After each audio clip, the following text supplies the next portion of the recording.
हमारा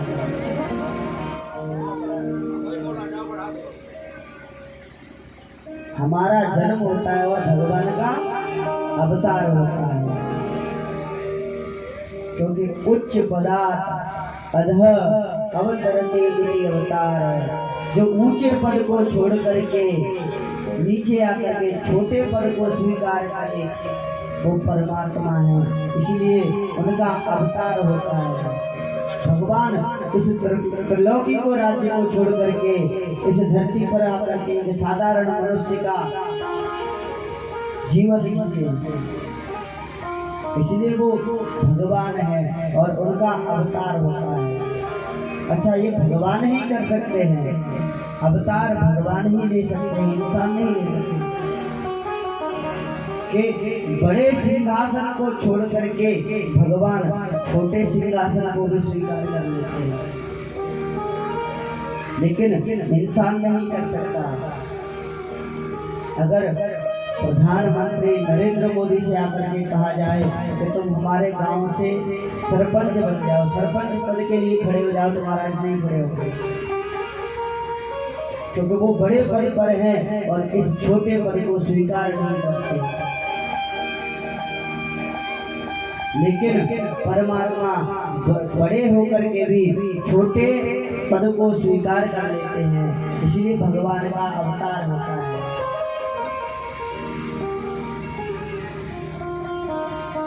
तो आज नंद के यहाँ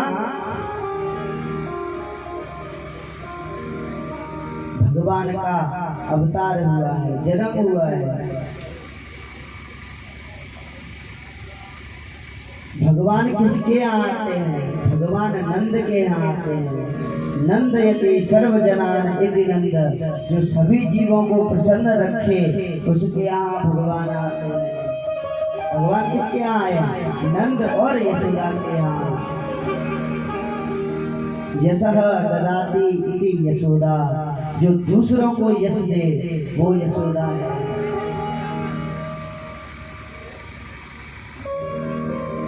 यशोदा के यहाँ लाला हुआ है। कोई आकर के कहता है अरे यशोदा तुम्हारे यहाँ लाला हुआ है, ये तेरा लाला है। तब यशोदा कहती है नहीं, ये मेरा लाला नहीं है, ये तो सब आप लोगों के आशीर्वाद से हुआ है। जो व्यक्ति दूसरे को यश दे वो यशोदा है, और उस यशोदा के यहाँ भगवान आते हैं। हम में और यशोदा में यही अंतर है कि हम करना कुछ नहीं चाहते लेकिन यश लेना चाहते हैं।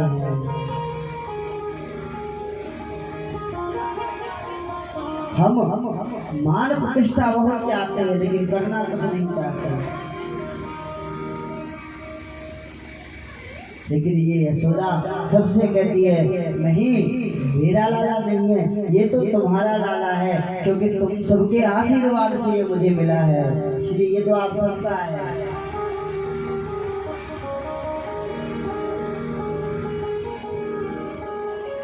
नंदस्त्वामज उत्पन्ने जाता लादो महामना। भगवान वेद व्यास लेकर आए हैं कि नंद के यहाँ क्या हुआ है? नंद के यहाँ लाला नहीं हुआ है, नंद के यहाँ बालक नहीं हुआ है, और ना ही नंद के यहाँ छोरा हुआ है। नंद के यहाँ कौन भयो है? आह्लाद। आह्लाद माने होता है आनंद।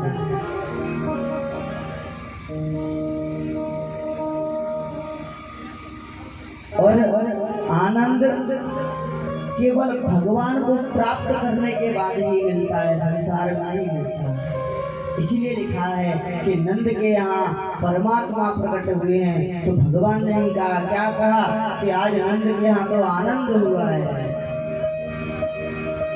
और उस आनंद को प्राप्त करके आज नंद बाबा बड़े प्रसन्न हैं। नंद बाबा बड़े खुश हैं। आज नंद बाबा ने सबको खूब दान दिया है। और जब लोगों को पता चला कि नंद के यहाँ लाला हुआ है, तो सब लोग जा रहे हैं श्रृंगार कर करके नंद बाबा को बधाई देने के लिए। किसी के यहाँ बालक होता है तो उसको बधाई देने के लिए जाते हैं कि बधाई हो रही, हमारे घर में बालक हुआ है। ऐसे सब सोच रहे हैं कि नंद बाबा को जाकर के हम बधाई दें। आज सभी लोग बधाई देने के लिए जा रहे हैं और नंद भवन में बड़ी धूमधाम से लाला का जन्मदिन मनाया जा रहा है। सब लोग बड़े झूम रहे हैं, भगवान के उस जन्मोत्सव को मना रहे हैं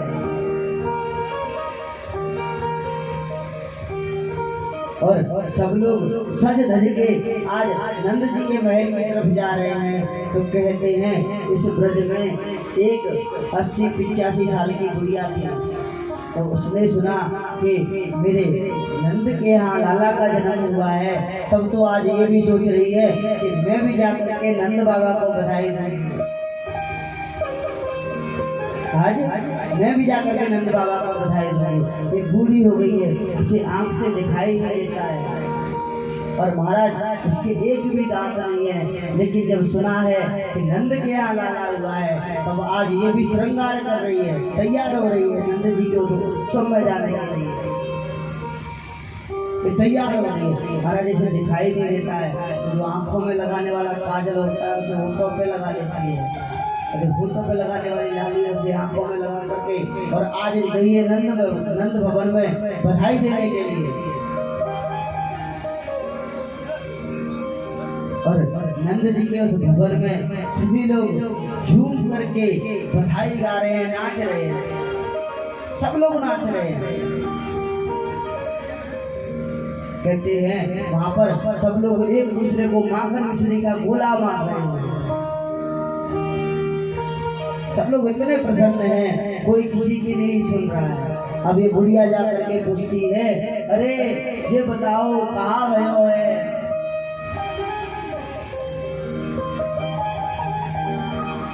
अब महाराज वहां पर तो माखन के गोला फेंके जा रहे हैं और इस बुढ़िया के एक भी दांत नहीं है। तब एक लड़के ने उठा करके एक माखन का गोला और फेंक के इसके मुंह में मारा। महाराज बिना टिकट के अंदर चला गया, क्योंकि दांत तो एक भी है नहीं, तो माखन का गोला सीधा अंदर चला गया और कहा, अरे मैया लाला भयो है। इसीलिए तो ये धूमधाम से इतना बड़ा उत्सव मन रहा है और आज बड़ी धूमधाम से ब्रज में कन्हैया का जन्मोत्सव मनाया जा रहा है।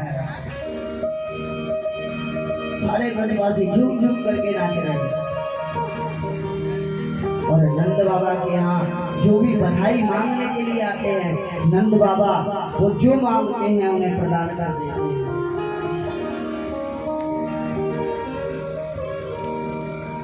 कहते हैं नंद बाबा ने सोना चांदी हीरा मोती सब लुटाया है।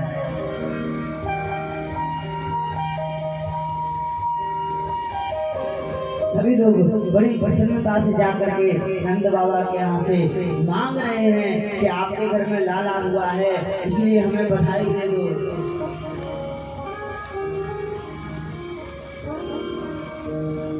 और नंद बाबा सबको बधाई दे रहे हैं और नंद बाबा ब्राह्मणों को भी आज दान दे रहे हैं,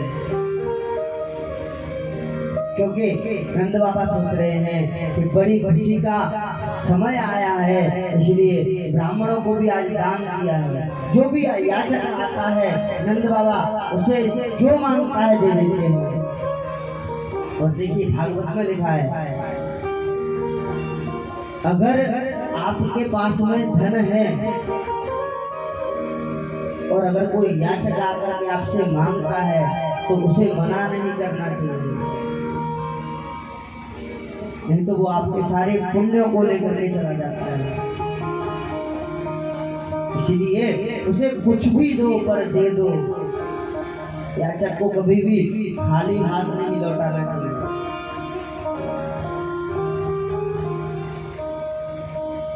और जिसके पास धन होते हुए भी वो दान नहीं देता है तो वो दान बल के समान माना गया शास्त्रों में। यतो दानम न जायेत तद्द्रव्यम बलवत् स्मृतम्। जिस धन से दान नहीं किया जाता है वो बल के समान माना गया है। और याचका नेव याचन्ते बोधयन्ति गृहे गृहे दीयताम नित्य मदातुर गतिरीदृशि। याचक याचक नहीं है, उसे याचक मत समझिए, वो तो आपको बोध कराने आया है, वो आपको ज्ञान देने के लिए आया है कि देखो तुम दान कर लो, अगर तुम दान नहीं करोगे तो तुम्हारी गति मेरे जैसी हो जाएगी। मैंने दान नहीं किया इसलिए आज घर घर मांग रहा हूँ। ऐसे ही अगर तुम दान नहीं करोगे तो तुम भी घर घर जाकर के मांगोगे। इसलिए बोधयन्ति गृहे गृहे, वो घर घर जाकर के बोध कराता है कि तुम दान कर लो, तुम पुण्य कर लो, इसलिए तुम्हें मांगने की जरूरत नहीं पड़ेगी।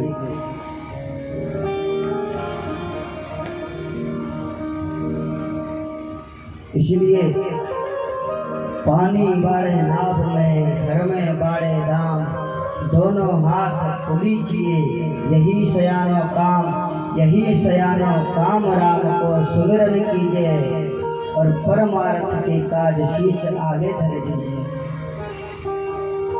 अगर आपके पास में धन है तो उसे धर्म कार्यों में लगाइए। और ये धन एक ऐसी चीज है, अगर इसे हम धर्म के क्षेत्र में इसे अगर खर्च करते हैं तो उससे ज्यादा मिलता है। हम जितना लगाएंगे उससे ज्यादा हमें मिलेगा। इसलिए यहाँ पर दान की महिमा का वर्णन किया है कि आज नंद बाबा ने सबको दान किया है। जो भी आता है, जो मांगता है, नंद बाबा दे देते हैं। इधर कन्हैया के जन्म का उत्सव चल रहा है। अब भोले बाबा ने सुना, अरे मेरे कन्हैया का जन्म हुआ है, मेरे प्रभु ने गोकुल में जाकर के जन्म लिया है, तब तो मैं भी जाकर के दर्शन करूंगा। भगवान जब भी जन्म लेते हैं भोले बाबा दर्शन करने अवश्य आते हैं।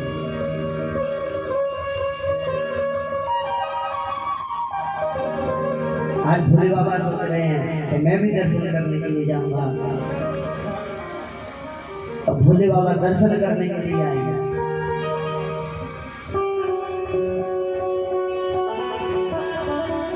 लेकिन भोले बाबा का स्वरूप बड़ा विचित्र है।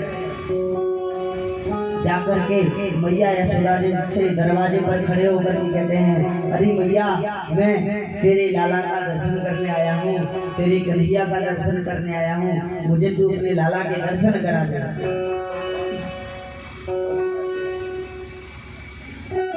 तो दर्शन करने के लिए आए हैं। अब मैया कह रही है, अरे बाबा मैं तुझे अपने लाला के दर्शन नहीं कराऊंगी। क्यों? क्योंकि तेरा तो वेश बड़ा विचित्र है, तेरे इस वेश को देख करके मेरा लाला डर जाएगा। क्योंकि भगवान शंकर का स्वरूप कैसा है?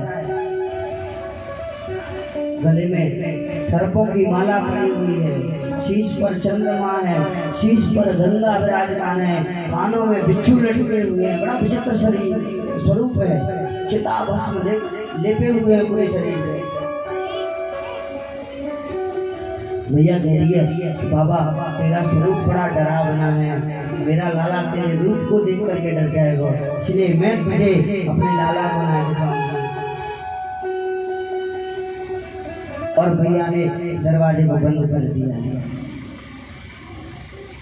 अब तो भगवान शंकर की उम्मीद टूट गई कि अब मैं तो दर्शन करने के लिए आया था, लेकिन मुझे दर्शन नहीं हो रहा है, अब मैं क्या करूं? तब जाकर के भगवान शंकर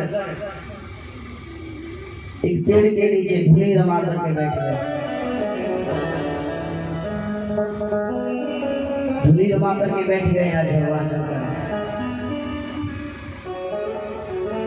और अब जब कोई उम्मीद नहीं दिख रही है तब तो फिर भगवान से प्रार्थना करते हैं, हे प्रभु मैं तो आपका दर्शन करने के लिए आया हूँ, अगर मुझे दर्शन नहीं मिलेगा तो मुझे चैन नहीं मिलेगा, इसलिए आप मेरे ऊपर कृपा करो और मुझे दर्शन दे दो।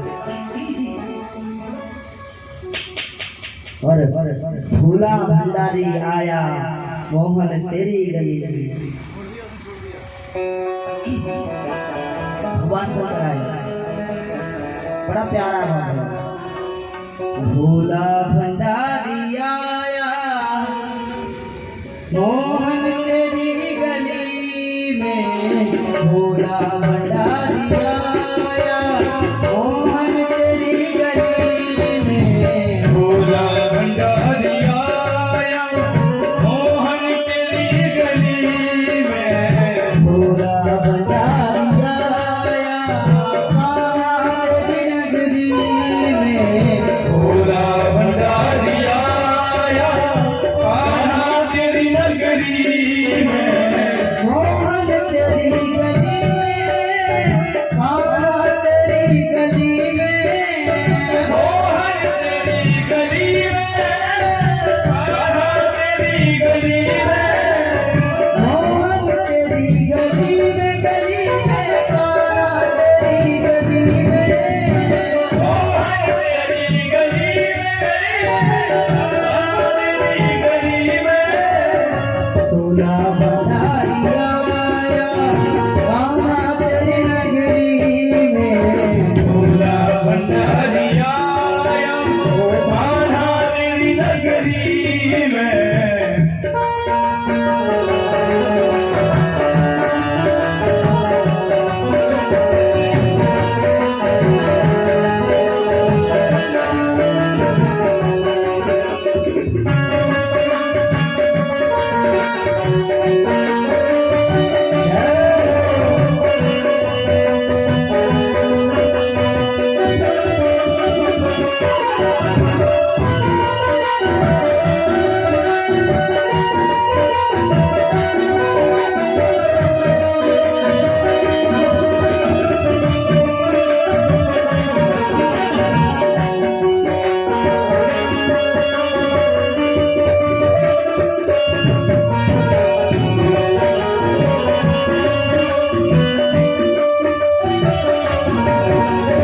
दीदार हो तो जानो, स्वीकार हो तो मानो, दीदार हो तो जानो, स्वीकार हो तो मानो, दीदार हो तो जानो, कान्हा स्वीकार हो तो मानो, दीदार हो तो जानो, स्वीकार हो तो मानो, दिल को न चैन आया मोहन तेरी नगरी में, दिल को न चैन आया मोहन तेरी नगरी में, भोला भंडारी आया कान्हा तेरी गली में, भोला भंडारी आया कान्हा तेरी गली में।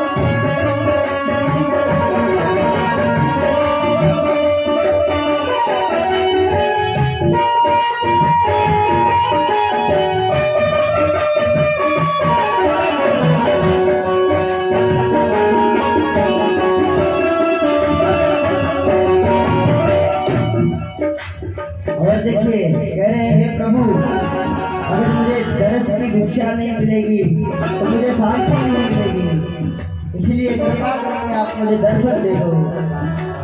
मुझको अगर मिली ना भिक्षा तेरे दर्श की, मुझको अगर मिली ना भिक्षा तेरे दर्श की, मुझको अगर मिली ना भिक्षा तेरे दर्श की, मुझको अगर मिली ना भिक्षा तेरे दर्श की, दिल को न चैन आया मोहन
आज भोले बाबा पुकार रहे हैं,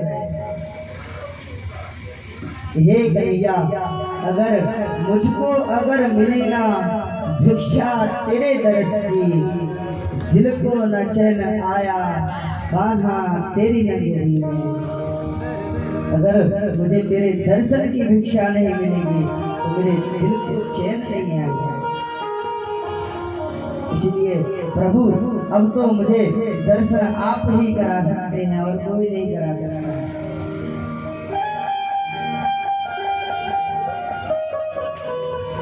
तब तो आज भगवान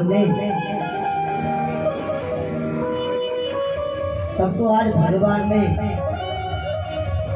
लीला प्रारंभ कर दी, भगवान शंकर को दर्शन देने के लिए। आज भगवान रोने लगे हैं, आज कन्हैया बड़े जोर जोर से रोने लगे हैं।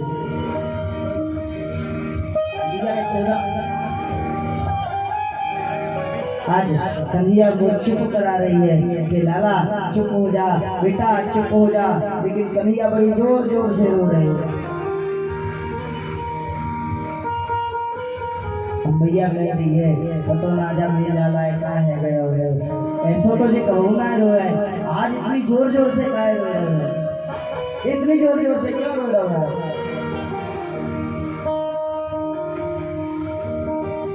तब मैया को याद आया, अरे वो बाबा आया था, वही कुछ जादू टोना करके रो रहे हैं। भाई ने जो जादू टोना कर दिया है मेरे लाला पर, इसीलिए आज मेरा लाला इतनी जोर जोर से रो रहा है। अब तो मैया कन्हैया को चुप कराती है, लेकिन कन्हैया चुप ही ना है, कन्हैया बड़ी जोर जोर से रो रहे हैं। तब आज मैया ने अपनी एक दासी को भेजा कि देख बाहर जाके देख ले, वो बाबा भी ज्यादा दूर ना गए होगो, यहीं कहीं गलियों में टहल रहे होगो, तू बाहर बुला के ले आ, क्योंकि वो जब तक ना आएगा तब तक ये भी चुप ना होगा। इसलिए तू जल्दी से जा और जा करके उस बाबा को बुला कर ले।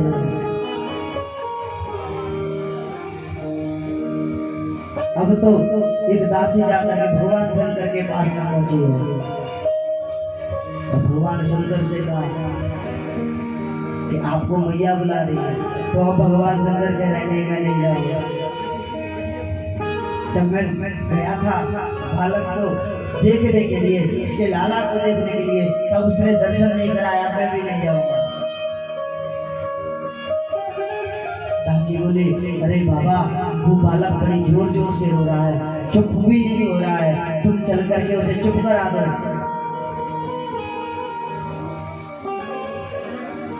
भगवान शंकर समझ गए प्रभु बड़े दयालु हैं, मुझे दर्शन देने के लिए लीला की है। भगवान शंकर कह रहे हैं अब मैं बिल्कुल नहीं जाऊंगा, जाओ तुम अपनी रानी को बुला करके लेकर के आओ। जब मेरी जरूरत थी, जब मुझे दर्शन करना था तो मैं गया था, अब जरूरत उसकी है तो वो अपने लाला को लेकर के मेरे यहाँ है, अब मैं नहीं जाऊंगा। तब आज दासी लौट करके आई है, मैया यशोदा से कहा मैया वो बाबा ना आए रहो, मैंने तो मना कर दी, अब तो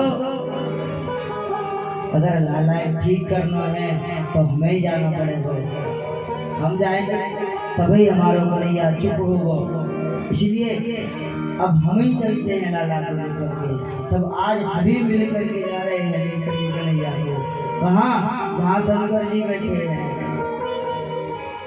भगवान बड़े दयालु हैं, अगर कोई सच्चे मन से उन्हें पुकार ले। अब देखिए तीनों लोगों के स्वामी केवल दर्शन देने के लिए रो रहे हैं, इसीलिए उनका नाम है भक्त वत्सल। अपने भक्त के दुख को, अपने भक्त के कष्ट को वो देख नहीं पाते हैं, अपने भक्त की हर एक इच्छा को पूरा करते हैं, इसलिए तो वो भगवान है।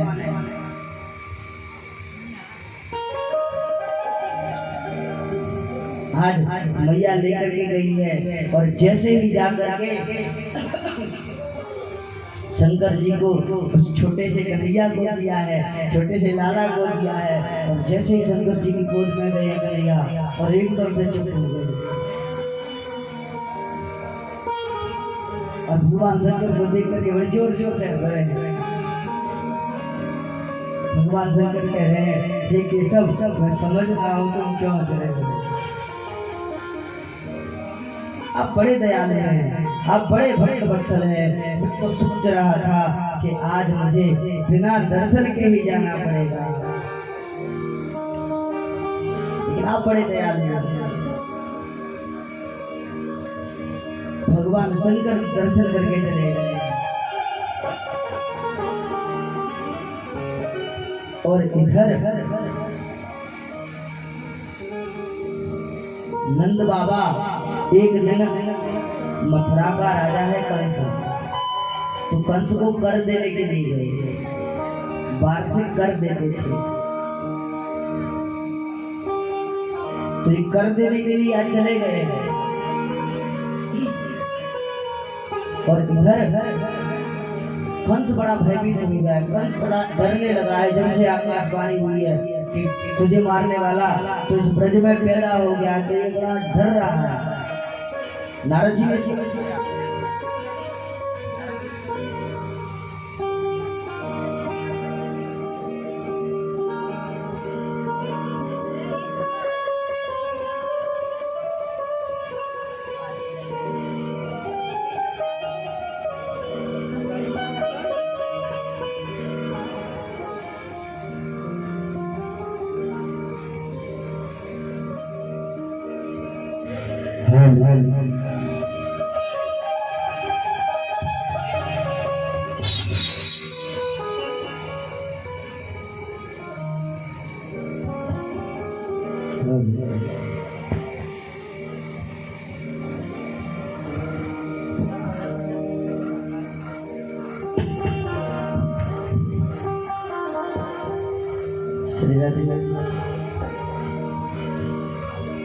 बोले भक्त वत्सल भगवान की जय।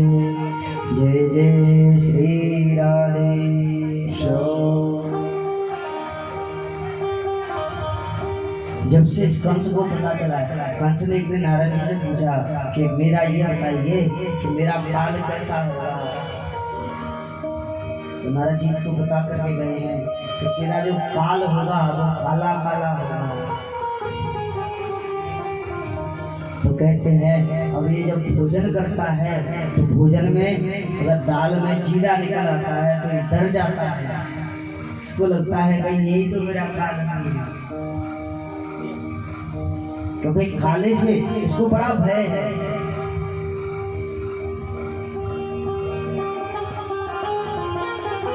आज कर देने के लिए गए हैं मथुरा में नंद बाबा, तब ये कंस आज सबसे मिलकर के कहता है कि देखो मुझे मारने वाला उस ब्रज में पैदा हो गया है, तो उसको कैसे ढूंढा जाएगा।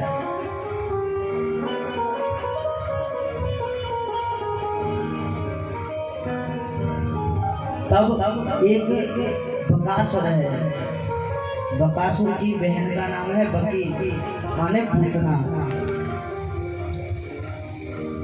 ये पूतना कहती है अरे राजा आप चिंता मत करो, मैं सुंदर स्वरूप बना करके जाऊंगी और जितने छोटे छोटे बच्चे ब्रज में पैदा हुए हैं और सबको जा करके अपने स्तनों में विष लगा करके जाऊंगी, उनको स्तनपान कराऊंगी और वो सब मर जाएंगे और उन्हीं बालकों में तुम्हारा काल भी मर जाएगा।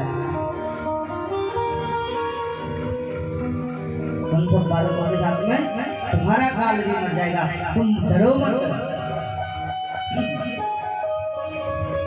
और आज वही पूतना अपने स्तनों में कालकूट विष लगा करके जा रही है। उसी बात को सुखदेव जी कहते हैं, अहो बकीयम स्तन कालकूटम जिघांसया पाय दप्य साध्वी लेवे गतिम धात्र सुखात कौन्यम पंबा दयालु शरणम रजेमा। अहो बकीयम, अरे उस बकासुर की बहन बकी माने पूतना को देखो, जो अपने स्तनों में कालकूट नाम का विष लगा करके जा रही है। भगवान को मारने के लिए। आज इसने बड़ा सुंदर स्वरूप बनाया है। आज ये बड़ी सज धज के जा रही है और ये ब्रज के छोटे छोटे बालकों के घर में जाती है और उन बालकों को स्तनपान करा के मार देती है। और ऐसा करते करते आज ये नंद भवन में पहुंच गई है। नंद बाबा के उस महल में पहुंच गई है और इसने बड़ा सा घूंघट डाला है और नंद भवन में प्रवेश करके आज चली गई है। कहते हैं मैया यशोदा अपने कन्हैया को पलना जला रही थी, तब ये लंबा घूंघट डाल कर पहुंची। इसने कहा अरे बहन, मैं भी तेरे लाला को थोड़ा खिलाना चाहती हूँ। यशोदा ने कहा ये तो तुम्हारा ही लाला है, तुम इसको खिलाओ। और यशोदा जी घर के काम करने के लिए चली गई हैं।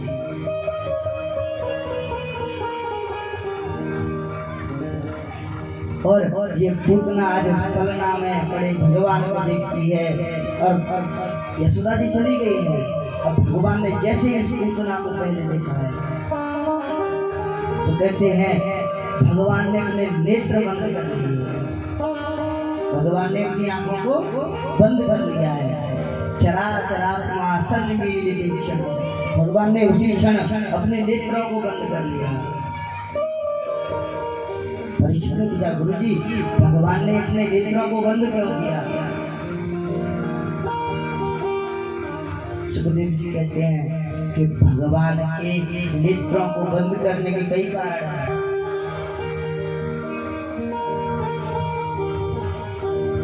जिसमें पहला कारण तो ये है कि जब भगवान राम बने तो सबसे पहले भगवान ने किसको मारा? ताड़का को मारा। एक ही बाण प्राण हर दीन जानते निज पर दीना, सबसे पहले ताड़का को मारा है। और ताड़का एक स्त्री थी और भगवान कृष्ण सोच रहे हैं और ये पूतना मौसी ये भी आई है, ये भी एक स्त्री है और मैं सबसे पहले एक स्त्री को मारूंगा, इसलिए भगवान आंख बंद कर दिया। भगवान ने अपने नेत्रों को बंद कर दिया। अच्छा, चाहे राम हो चाहे कृष्ण हो, दोनों के जीवन में सबसे पहले एक ये ताड़का आई है और यहाँ पर पूतना आई है। इसका मतलब ये है कि ताड़का और पूतना कोई और नहीं है, ये वासना है। लेकिन ये वासना भगवान के पास जाती है तो स्वयं नष्ट हो जाती है। एक दूसरा भाव ये है कि जैसे पूतना को भगवान ने देखा है तो भगवान सोचने लगे कि अब ये हमें विषपान कराएगी, मुझे जहर पिलाएगी और मैं तो इस ब्रज में माखन मिश्री खाने के लिए आया हूँ और ये तो मुझे पहले ही विष देने के लिए आई है। तो कहते हैं भगवान शंकर से प्रार्थना कर रहे हैं आज कन्हैया, कह रहे बाबा देखो मैं तो छोटा सा हूँ, मैं तो इस ब्रज में माखन मिश्री खाने के लिए आया हूँ, आप इस विष को पी लो और इसको दूध को मैं पी जाऊंगा। भगवान शंकर से आंखें बंद करके प्रार्थना कर रहे हैं। ये भाव है। अब इस पूतना ने उस छोटे से कन्हैया को गोद में उठा लिया है। अच्छा, इसको पता नहीं है कि मेरा काल है। जैसे कोई व्यक्ति जिसे पता नहीं है रस्सी के, वो सोच रहा है कि ये रस्सी पड़ी है लेकिन वहां पर सांप पड़ा हुआ है तो रस्सी के धोखे से सांप को उठा ले, ऐसे ही पूतना ने मारने के लिए अपने काल को ही उठा लिया है। और ये आज भगवान को लेकर के आकाश में उड़ गई है और इसने अपने स्तन को आज भगवान को मिला दिया है, भगवान को मिला रही है और ये सोच रही है कि इसे पी रही है मर जाएगा। लेकिन आज भगवान इसके स्तन को पीते पीते आज इसके प्राणों को पीने लगे हैं। इसके प्राणों को ही पीने लगे हैं। तब तो ये जोर जोर से रोने लगी, सामुंचाल विदत प्रभासिणी निष्पीड्यमाना अखिल जीव कर्मणि सामुंचाल विदत प्रभासिनी बड़ी जोर जोर से चिल्ला रही है, मुंज मुंज, अरे बेटा मुझे छोड़ दे, मुझे छोड़ दे, मुझे छोड़ दे। भगवान ने जैसे इसके प्राणों को पीना प्रारंभ किया है, जोर जोर से चिल्ला रही है और ये माया का रूप धारण करके आई थी, धीरे धीरे अपने स्वरूप में आ गई है। भगवान के सामने कोई कितना भी अच्छा बन के जाए, परमात्मा के सामने उसका स्वरूप प्रकट हो ही जाता है। अगर हम सोचें कि हम भगवान के मंदिर में अच्छे बन करके जाएं तो हम अच्छे होंगे, वो सब जानता है, उससे हमारा स्वरूप छिपा नहीं है। वो जिस दिन चाहेंगे हमारे स्वरूप को प्रकट कर देंगे। एक व्यक्ति था, उसका नियम था वो स्नान करने के लिए तालाब में जाता और वहां से भरपेट जल पी लेता था और जल पी के बाहर आ जाता था और दिन भर जल नहीं पीता था और सबसे कहता कि मैं जल नहीं पीता हूँ पूरा दिन, और शाम में एक बार जल पीता था। लेकिन ये रोज स्नान करने के लिए जाता था तो उस जल में से जल पी करके आ जाता था।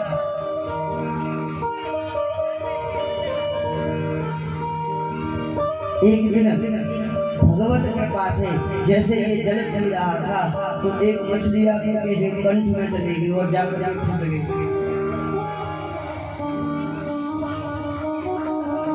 अब तो ये बाहर आया और जोर जोर से रोने लगा। लोगों ने पूछा, अरे क्या हुआ क्या हुआ, तुम इतने क्यों रो रहे हो?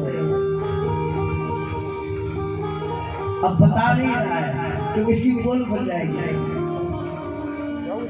लेकिन बता नहीं रहा है, इससे रहा भी नहीं जा रहा है। कुछ देर तक तो ये रोक करके बैठा रहा और बाद में बता दिया कि मेरे कंठ में मछली फंस गई है। तो लोगों ने पूछा, अरे तू पानी में मछली कैसे चली गई? तू पानी में गया था तो मुंह खोलने की जरूरत क्या थी? लोग समझ गए कि पानी में जाकर के जल पी करके आता था। तो भगवान के सामने कोई कितना भी ढोंग पाखंड कर ले, भगवान जब चाहे तब इसकी पोल खोल सकते हैं। भगवान जिस दिन चाह लेंगे हमें हमारी औकात बता देंगे, हमारा इस तरफ में याद दिला देंगे। तो आज ये पूतना अपने स्वरूप में आ गई है और कह रही है, सा मुंच मुंचाल विदत प्रभासिनी, मुंच मुंच बड़ी जोर से चिल्ला रही है। भगवान ने कहा, अरे मौसी मैं तुझे नहीं छोड़ सकता, क्योंकि मेरा स्वभाव ही नहीं है किसी को छोड़ना। मैंने आज तक जिसको पकड़ा है मैंने कभी उसे छोड़ा नहीं। बस जो एक बार मेरा हो जाए फिर मैं उसे नहीं छोड़ता। और अब तो तू मेरी है और तूने मुझे दूध पिलाया है, अब तो तू मेरी माँ के समान है, इसलिए मैं तुझे छोड़ूंगा नहीं, अब मैं तुझे मुक्त कर दूंगा। आज मैं तुझे मुक्त कर दूंगा, मैं तुझे नहीं छोड़ूंगा। मैंने ध्रुव को पकड़ा, उसको मुक्त कर दिया, प्रहलाद को पकड़ा, उसे मुक्त कर दिया। जो व्यक्ति एक बार मेरी शरण में आ जाता है मैं उसे मुक्त कर देता हूँ, इसलिए मैं अब तुझे नहीं छोड़ूंगा।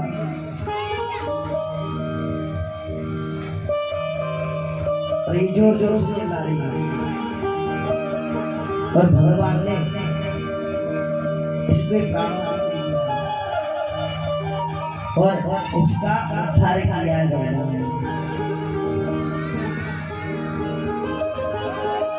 अच्छा, आप जानते हैं पूतना कौन है? ये पूतना बलि की बहन थी, रत्नमाला। जब वामन भगवान बलि के यज्ञ में गए तो वामन के छोटे से स्वरूप को देख करके ये रत्नमाला सोचने लगी कि अरे इतना सुंदर मेरा बालक होता, मेरा बेटा होता तो मैं उसे दूध पिलाती। और भगवान को अंतर्यामी है, भगवान तो सब जानते हैं, भगवान सब जानते हैं। भगवान ने वरदान दे दिया कि जब मैं कृष्ण बनूंगा तो तुम मुझे दूध पिला देना, मैं तुम्हारा दूध पीऊंगा। फिर जाकर के बलि को ठग लिया भगवान ने, बलि के साथ में छल किया। जब इसने देखा कि अरे ये तो बड़ा छलिया है, ये तो लोगों को लूट लेता है, छल लेता है, तब इसके मन में विचार आया कि अगर ऐसा छलिया मेरा बालक होता तो मैं अपने स्तनों में जहर लगाकर उसे मार देते। भगवान ने फिर वरदान दे दिया तो दास ऐसा ही होगा। और आज वही पूतना पहले तो माँ बन करके आई है, भगवान को दूध पिलाया है और जहर भी पिलाया है, फिर भगवान ने इसका उद्धार कर दिया है। कहते हैं इसका विशालकाय शरीर है और एकदम से धरती पर जब गिरा तो बड़ी जोर से आवाज हुई, सारे ब्रजवासी डर गए, अरे ये क्या हुआ, ये क्या हुआ। जब आवाज सुनी तो मैया यशोदा बाहर निकली है, आज देखा है कि पलना तो खाली पड़ा है, तो भागती गई है और जब करके देखा है कि कन्हैया उस पूतना के शरीर पर पड़े पड़े उसका दूध पी रहे हैं, खेल रहे हैं भगवान उसके ऊपर। तब सभी ब्रजवासियों ने आज मिलकर के उस पूतना के शरीर से कन्हैया को उतारा है। कहते इसका 7 कोस का शरीर था और नशेरी लगा लगा करके आज उससे भगवान को उतारा है, सीढ़ी लगा लगा करके।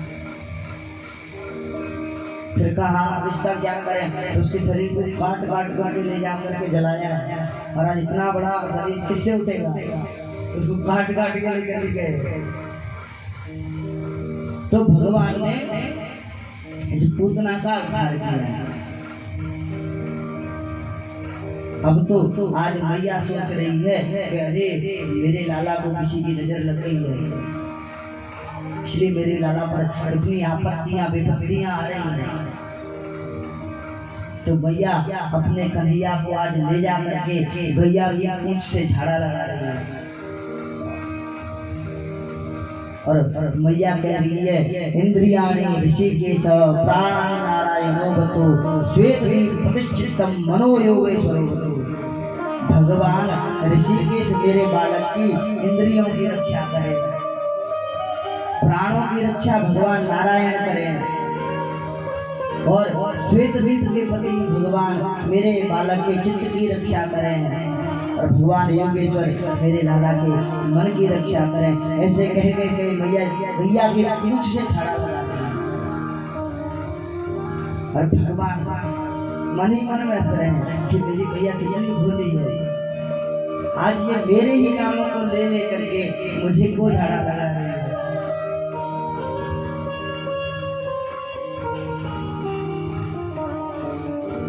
भैया मेरे ही नामों को ले ले करके मुझी को झाड़ा लगा रही है, मेरी भैया कितनी भोली है।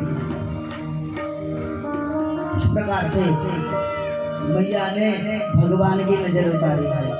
उसके बाद एक शकटासुर नाम का दैत्य आया है, कंस ने भेजा इसके लिए और ये शकटासुर आया है। मैया के घर में गाना बजाना हो रहा था, मैया ने शकट माने होती गाड़ी, पहले बैलगाड़ी चलती थी, वो सकट के नीचे झूला डाल करके उसके ऊपर सामान रखा हुआ था और मैया ने कन्हैया को उसके नीचे सुला दिया। अब ये शकटासुर आया, ये सोच रहा है कि मैं इस गाड़ी पर भजन रख दूंगा तो एक बालक दब के वैसे ही मर जाएगा। तो इसने आकर के भगवान के ऊपर भजन रखा है, तो भगवान ने 1 लात मारी है और इसका गोविंदा ये आकाश में चला गया और ऊपर से नीचे गिरा, इसका उद्धार हो गया। इस शकटासुर का उद्धार किया। अच्छा, इस कथा का तात्पर्य क्या है? देखिए मैया यशोदा ने आज भगवान को एक शकट माने गाड़ी के नीचे सुला दिया है, उस गाड़ी पर ऊपर गृहस्थी का सब सामान रखा हुआ है और भगवान कहाँ है? गाड़ी के नीचे पड़े हैं। यहाँ पर शकट का मतलब है गृहस्थाश्रम। इस गाड़ी के 2 पहिया होते हैं, वो कौन है? पति और पत्नी।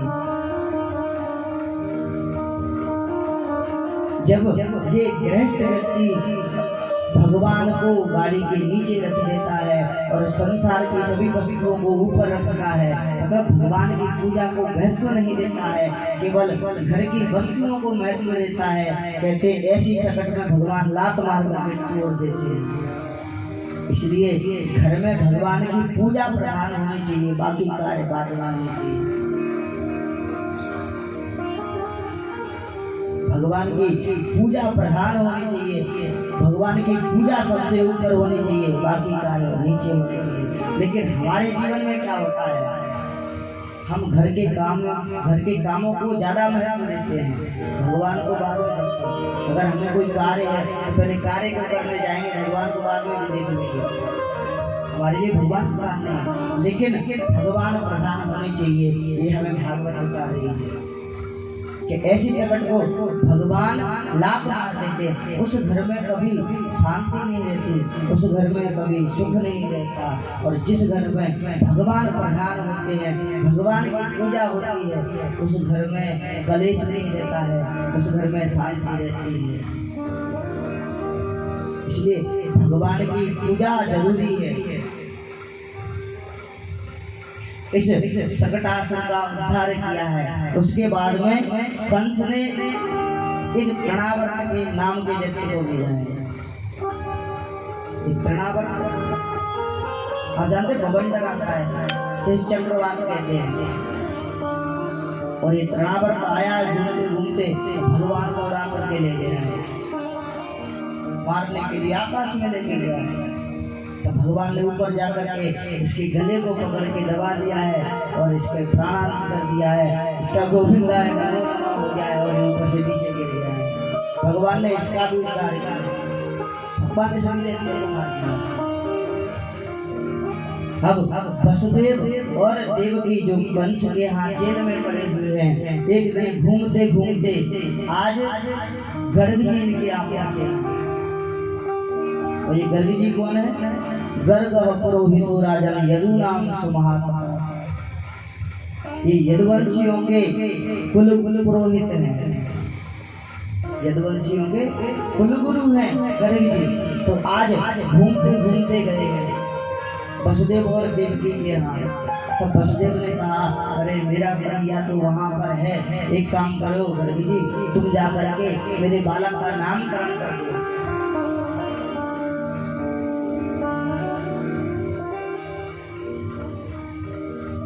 तब आज गर्ग जी गए हैं नामकरण करने के लिए गोकुल में, नंद बाबा और यशोदा के यहाँ। आज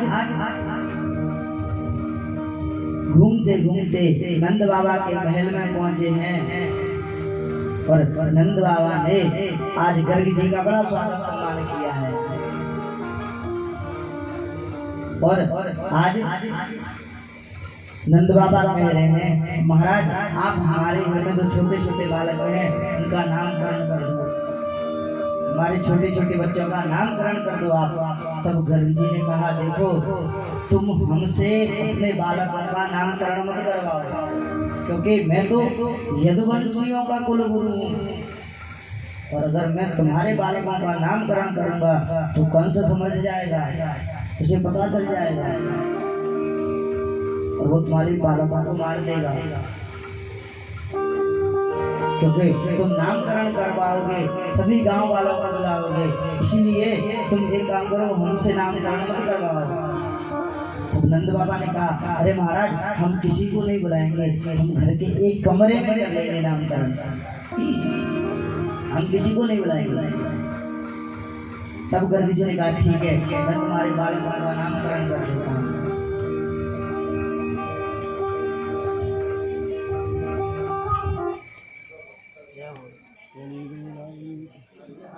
श्री राधे राधे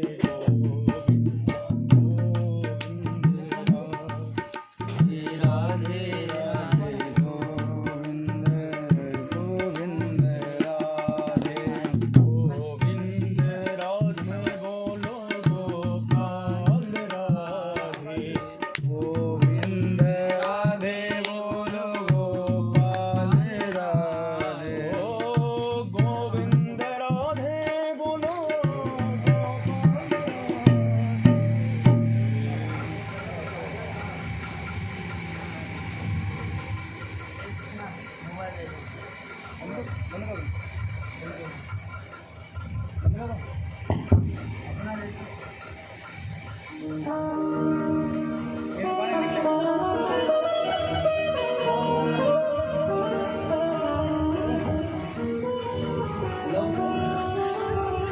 हरि वत्सल भगवान की जय हो।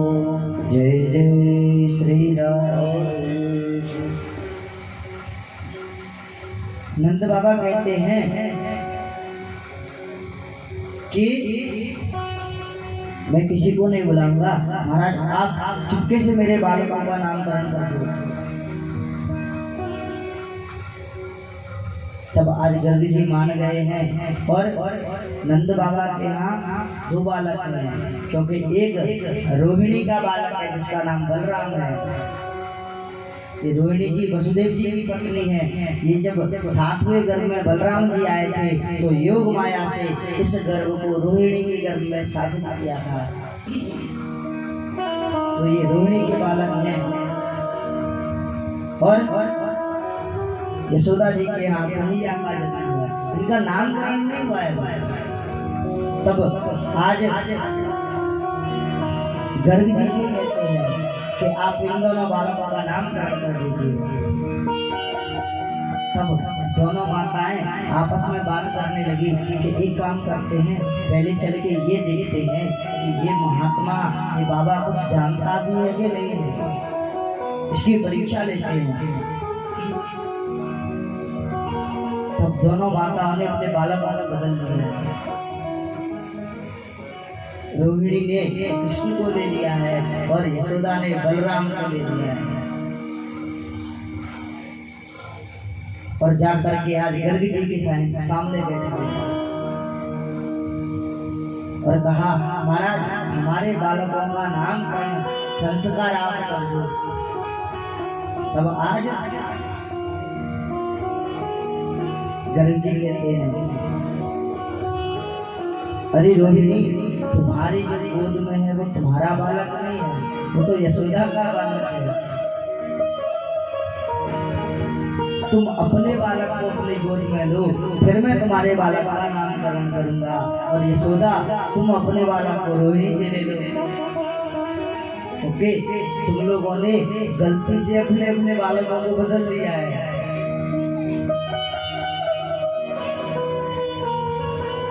और आज नामकरण करते हैं। पहले बड़े बालक का नाम किया है। बड़े बालक कौन है? बलराम जी।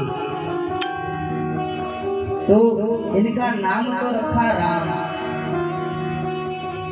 बलराम नहीं था, इनका नाम राम रखा था, लेकिन इनमें बल अधिक था, इनमें ताकत अधिक थी, इसलिए इनका नाम बलराम पड़ा। बलाधिक्यात् बलम विदुः, बल की अधिकता के कारण इनका नाम बलराम हुआ। जैसे परशुराम जी का नाम परशुराम नहीं था, नाम तो राम था, लेकिन वर्षा लिए रहते थे, इसलिए इनका नाम परशुराम हुआ। ऐसे इनका नाम बलराम क्यों हुआ? तो इनमें बल अधिक था। फिर दूसरे बालक का नाम रखा है।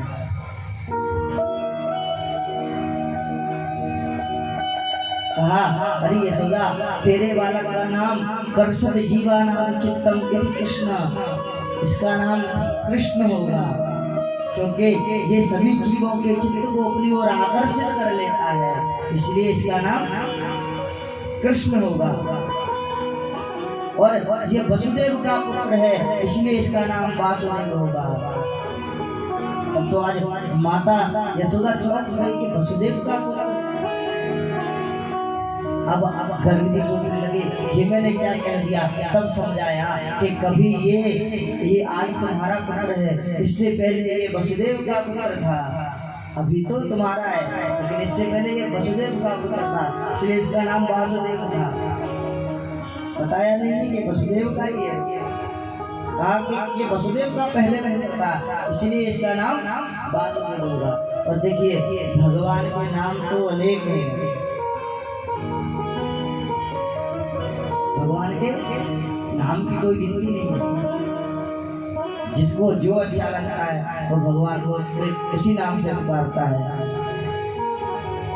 कोई कहे गोविंद कोई गोपाला, मैं तो कहूँ सावरिया बांसुरिया वाला। कोई कहे गोविंद कोई गोपाला, मैं तो कहूँ सावरिया बांसुरिया वाला। गोविंद कोई गोपाल, मैं तो कहूँ सांवरिया